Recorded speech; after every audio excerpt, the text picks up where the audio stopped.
Hey, it's Tuxedo Mark. It's 5:14 p.m. on Tuesday, October 22nd, 2024, and I want to show you the latest stuff that I got.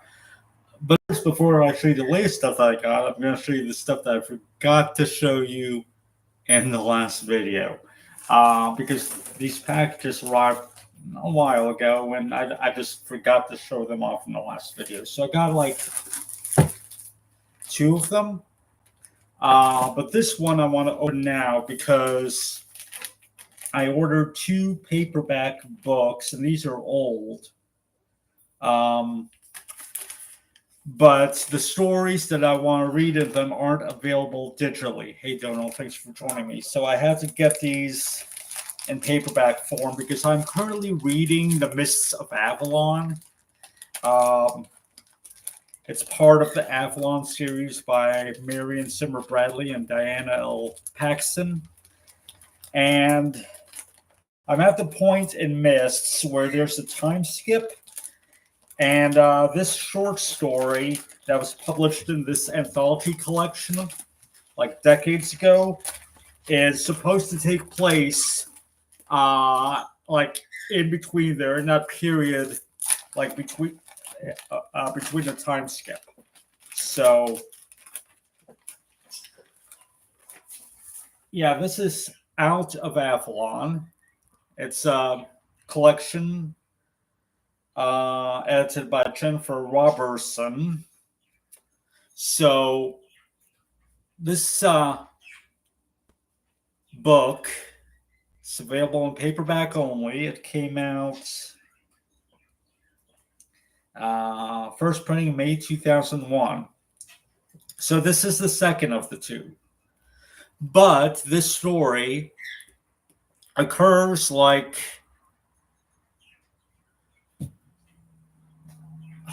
I'm trying to remember where I left off in The Mists of Avalon. I think at the end of chapter 10 or chapter 11. But either way, like after Morgaine is brought to the island of Avalon, near the end of the chapter, there's going to be a Morgaine Speaks thing where she does the time skip and kind of fills in the gaps before like there's a big time jump. So this short story called The Heart of the Hill, and it's credited to Marion Zimmer Bradley and Diana L. Paxton, seems to be about 16 pages long. It occurs in that point in the Mists of Avalon. Now, geez, I hate this sticky stuff. Anyway, this other book that I got is Return to Avalon. That came out in like the late 90s, so a few years before this one. I'm not going to open it yet because it occurs after The Mists of Avalon. It's the only story in the series that occurs after The Mists of Avalon. Same format as this book, basically an anthology of stories about Avalon. Although from what I've read online and some reviews, apparently not every story is actually about Avalon. And some of them are better or worse. And they're certainly not all in continuity with Bradley and Paxton's series. Only this one story, The Heart of the Hill, is in continuity with the Avalon series. The rest are just standalone stuff that has nothing to do with the Avalon series, although that they do usually have to do with the Avalon of our Arthurian legend. But yeah, so it's a 16-page story, and once I'm done with that, I can finish The Mists of Avalon, and then after that, I'll open this up, and I'll read the story that occurs after The Mists of Avalon. All right, so now I want to show you the latest stuff that I got because I went to a Walmart in another city today, started browsing through their DVD bin because that Walmart actually still has a DVD bin. My local store got rid of ours. Now, this was a $7.50 bin backed by Electronics, and they have like one or two $5 bins at the front of the store. Now, I think one of the ones I got out of the 750 bin ended up actually being $5. So, anyway, so this I got from a bin at the front of the store. It's $5. Got like right when I was heading toward the checkout. Bad Moms seems like a fun R-rated comedy.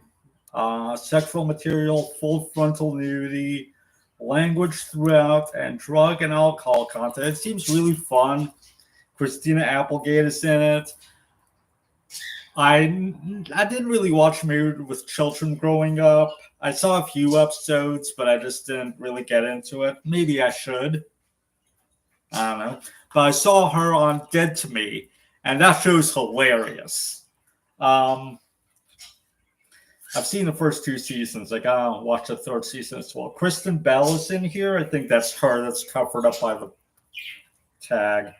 I didn't really watch Veronica Mars, but you know she's Anna in Frozen, so yeah.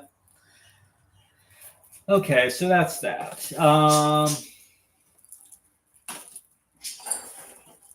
Some stuff from the 750 bin. Crossword Mysteries. This is a Hallmark collection. 3 movies starring Lacey Chabert. Now here's the thing. I've never watched any Hallmark movies. I don't have cable. But these seem like things that I would get into simply because they're kind of lightweight and not too intense or anything like that. They're not like Lifetime movies where everyone's in Pearl all the time and stuff like that. These are like cozy type things. So I figure, 3 movies for 750. That's a good deal. And they're probably, they're like 83, 84, 85 minutes. They're not that long. Lacey Chabert was the original voice of Meg on Family Guy, I believe. All right, Jay and Silent Bob Strike Back. Now, I've never seen the first one, but Shannon Elizabeth is in it. I know her from American Pie, and I know her from... Okay, this was like a made-for-TV movie that from the early 2000s that you guys probably... I don't know if you've ever heard of it. It's called The Crooked E, The Unshredded Truth About Enron. Now, Enron was a company that there was this big scandal and lost a lot of money, went out of business. A lot of employees lost everything by heavily buying into stock because the CEO, Ken Lay, I believe his name was, misled them. So this is based on one employee's memoir. So Shannon Elizabeth played his fiance in the film. And I saw it back in the day when it aired on TV, but I recently saw it a few years ago on streaming. It's really good. Anyway, Eliza Dushku is in here. That's her in the final panel with the black hair. Faith from Buffy. And she was also in Bring It On, the first one. So I look forward to watching this. I heard Sarah Michelle Gellar has a cameo in the third one, but it's just like a bit part. But Eliza Dushku seems to have second billing, like right behind Shannon Elizabeth. Oh, Ali Larder is in here. Ali Larder, she was Claire Redfield in the Resident Evil films.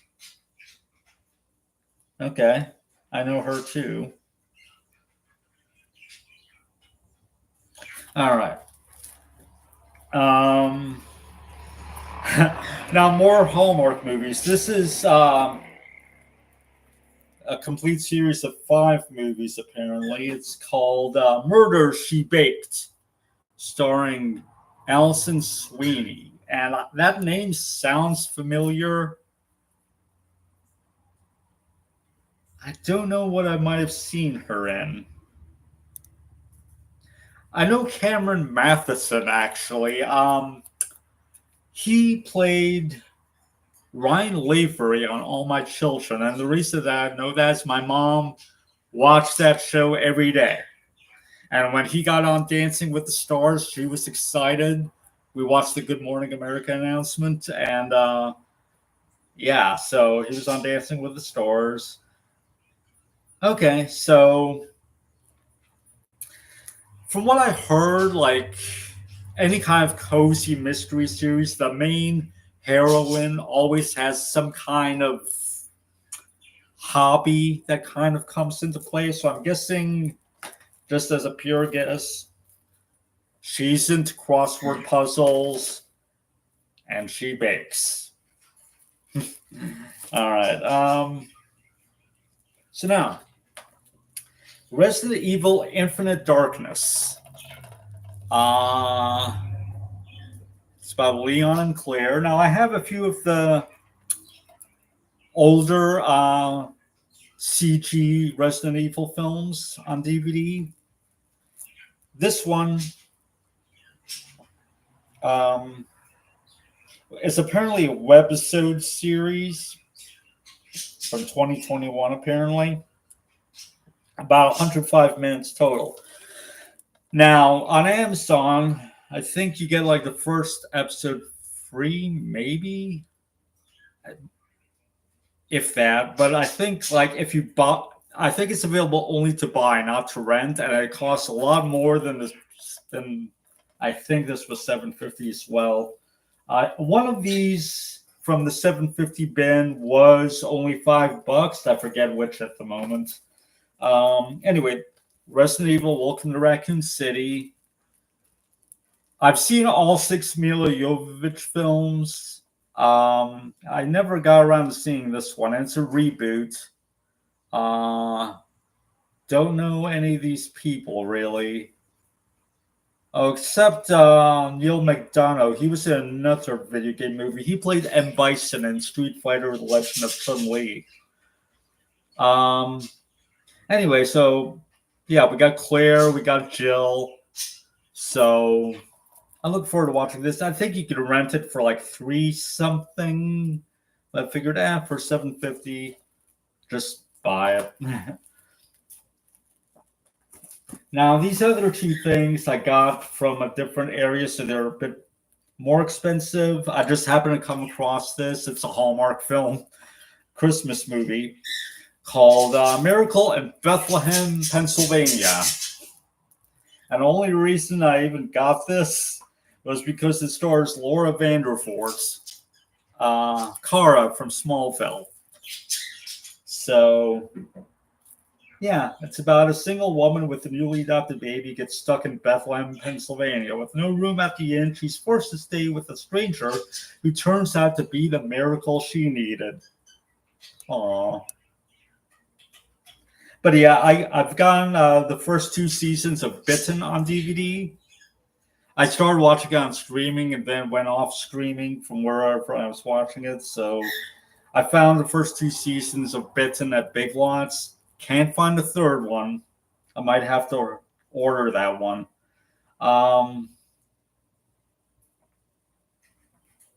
But yeah, this is 84 minutes as well. All these movies are like less than 90 minutes long. And then I found this. And I had to look up what this is, but apparently it's a UK series.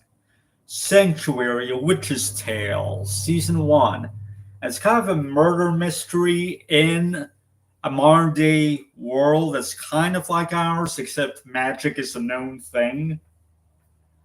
And it takes place in a town called Sanctuary, I think. Yeah, in England, that's a sanctuary for witches. But then again, apparently from reviews that I read, she's like the only witch in town, maybe. And there are witches living elsewhere, so I'm not sure how this is a sanctuary. But it's 5 hours and 30 minutes long. I think it's... I don't know how many episodes that is. Not very many. But it's available only on DVD and I guess streaming on Amazon, but you have to have like a an AMC Plus subscription on Amazon to be able to view it. You can view the first episode for free. Everything else, nope. So I got it. It's like $20, I think, which is slightly cheaper than on Amazon. It might be 20, 21, something like that. And that's it for real this time.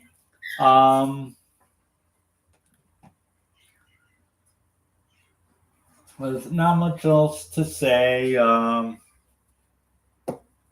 Nothing's really going on. Coco's climbing into a cardboard box. He likes to squeeze himself into his little box and just sit there.